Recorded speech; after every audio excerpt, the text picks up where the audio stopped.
Punta muna kami sa Apotek. Lalabas kami ngayon. Dapat bukas pa kami aalis. Excited na tong magpiling bakasyon tong mag-ama ko. Ayan.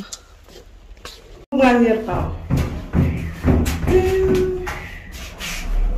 Papa naman parang Timon. Diba yan? Kaya din.